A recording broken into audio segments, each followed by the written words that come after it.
Hello, and greetings to all you fans of RPGs and of Dungeons & Dragons.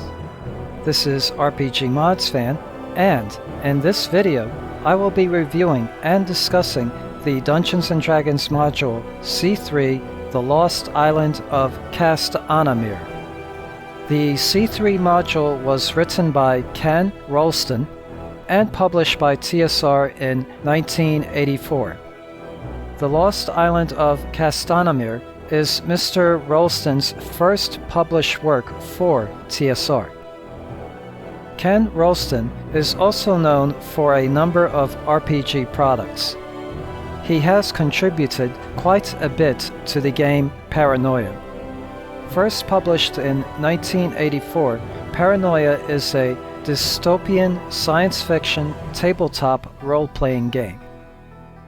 Ken Rolston was the lead designer for Bethesda's computer role-playing game The Elder Scrolls III: Morrowind and its expansions. He was also the lead designer for The Elder Scrolls IV: Oblivion. The C3 module has its beginnings as a tournament module. The first tournament version of this module was called The Lost Island of Castanamir the Mad, and was played at the Origins 1982 convention, a convention that TSR boycotted. This module was meant for player characters between the levels of 1 to 4. This module was written for AD&D First Edition rules. The Dungeon Master will need to do a little work to convert it to 5th Edition rules. TSR kicked off their competition line, also known as the C-Series modules, with a bang in 1980, with the production of C1, The Hidden Shrine of Tamauachin, and C2, The Ghost Tower of Inverness. Both of these modules I have reviewed in my previous videos. 4 years passed before the next competition series module appeared, i.e. C3, The Lost Island of Castanamir. Personally, I do not find this module appealing. In this video, I will try to focus only on discussing the module, and I will try to keep my negative comments on it to a minimum. As with any tournament module, it comes with its own pre-generated characters, 8 in total. My preference is for the players to use their own characters. This way, should the DM wish, he or she can use the pre-generated characters as NPCs. The setting of the module is very generic. It can be placed in most any high fantasy campaign world. The module's plot hook can be read as follows. A couple of centuries ago, Castanamir was a high-level mage, a hero in a goblin war, and a leader of the Mages Guild. He became ostracized and was called Castanamir the Mad. He exiled himself to his island on the Sea of Pastures. Then, one day, his island just vanished. 5 years ago, in the Sea of Pastures, an island mysteriously appeared. Anyone or ship that got too close to the island never returned. A young mage who knows of Castanamir's legend hires the player characters to investigate the island. The module then states, the player characters anchored their ship a distance away and swam to the island. The sea was rough, and from the island, when they looked back, they saw their ship was sinking. At the center of the island, the player characters discover a shallow depression with a stone door. When opened, the player characters see a descending stone stairway. At its bottom is another door of an unfamiliar material. I will now be discussing the module itself, and this video will contain spoilers. unless you are a Dungeon Master who will be running this module for their players, or are a player who already played through this module and are watching this video for nostalgia purposes, I would suggest not to watch the rest of this video. Displayed is the dungeon maps of the module.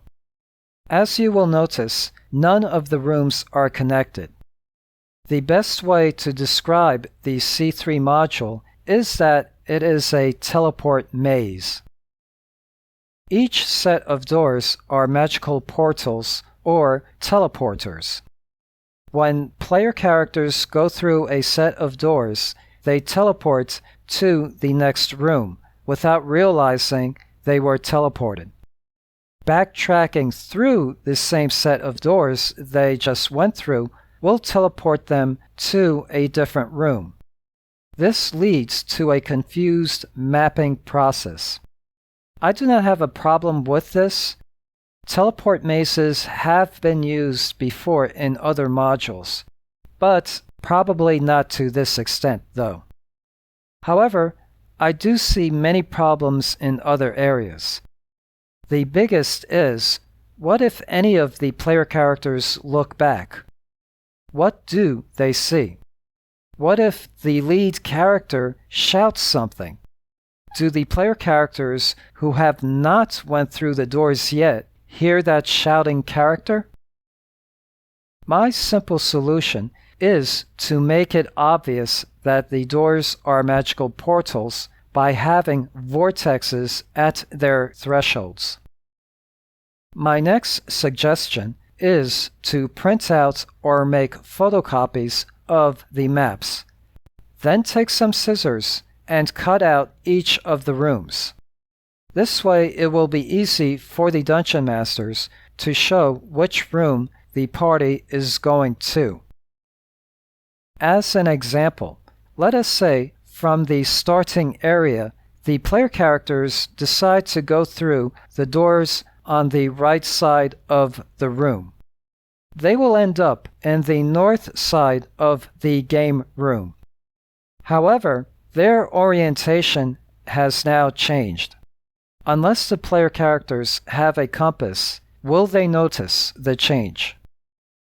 Now, let us say the player characters go through the doors that are at the bottom orientation of the map. They will end up in the south side of a circular room. Again, their orientation will have changed. Now, let us say the player characters decide to backtrack. When they go through the doors they just came out from, they will end up back in the living area where they started from. Again, their orientation will have changed. Castanamir's abode is inhabited by a variety of humanoids and magical constructs, all in a haphazard fashion. There are 18 rooms in total. Most have been ransacked by other survivors who made it to the island. By the way, Castanamir himself is nowhere to be found. Also, I think this module is more appropriate for slightly higher level characters. Otherwise, TPK, total party killed, becomes very likely. I will now mention a few notable rooms. Within the living room, where the player characters start in, is a watermelon-shaped metal object that is moving back and forth across the floor. The moving metallic object is a cleaning golem, which reminds me of the Roomba. Unless attacked, this cleaning golem will ignore the player characters. Likewise, the player characters should ignore the cleaning golem, because it is equipped with a deadly disintegration ray. By the way, if the player characters try to exit from the door they just entered from at the start of this adventure, they will end up on the eastern side of the lounge.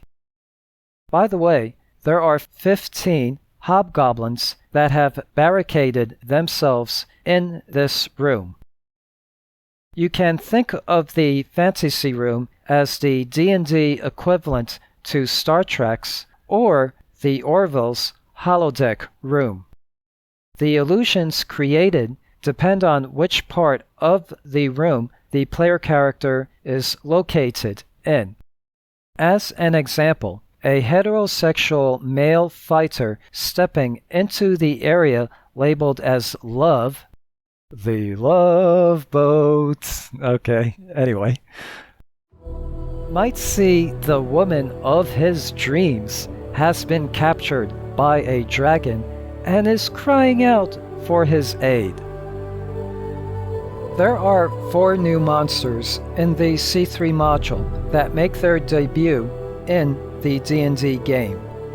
Jing Watsim are extraplanar creatures that can take on many forms, such as a glowing ball of lightning, an inanimate form, usually a magical weapon, or an animate form of an animal or monster. Feral Slasher is an ugly, fast-moving creature. Fremlin is a gremlin with wings, basically a flying gremlin. Iron Man is a miniature iron golem, but not as deadly. The drawings, maps, and art of the module were done by Jeff Easley and David S. LaForce. For the art and drawings that I have not yet displayed, I will do so towards the end of this video as a montage. Roll credits. Displayed are the credits found within the module itself. There were too few reviews of the C3 module on both Amazon's and Drive-Thru RPG's websites. On Amazon, there were only 5 reviews. On Drive-Thru RPG, there was only 1 rating, and the rater did not bother to leave any comments. As I stated earlier, on Amazon, there were only 5 customer comments. I will only partially read 2 of them. This one sentence summarizes the module as a whole. It is a very middle-of-the-road module and easily the worst of the C series. The other reads, "The Lost Island of Castanamir has some interesting twists, but overall, this is not one of the better D&D modules of its era. There are some nice twists. A challenging adventure for low-level characters, but the overall plot is pretty generic and the world building is simply not memorable." Thank you for watching. Hope this video has been informative and entertaining. I love many types of role-playing games, especially Dungeons & Dragons. Inclusive in my wayward love is computer role-playing games. I have also created a playlist of classic D&D modules composed of videos from various YouTube channels. I noticed some gaps in it, hence the reason for this video, which is to fill in one of those gaps. So, in the foreseeable future, to fill in some more of those gaps, I plan on reviewing those missing D&D modules. Till next time, this is RPGmodsFan saying cheers, have a good day, and goodbye.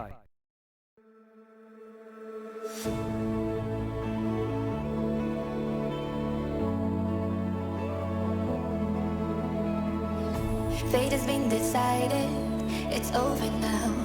We got close but we lost somehow.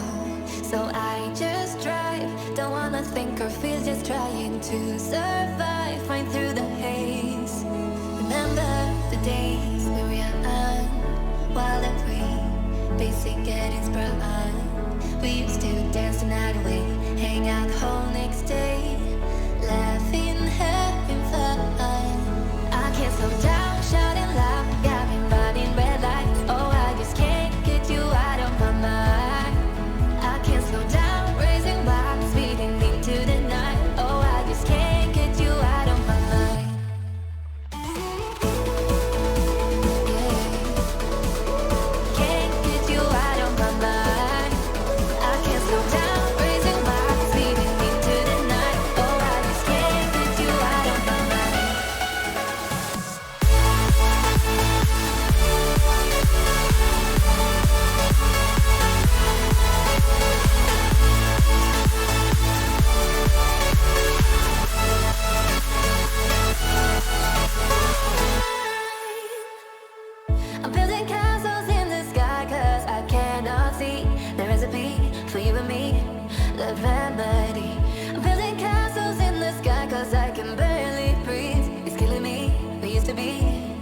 smile on your face, all washed away. Thinking back of yesterday, like a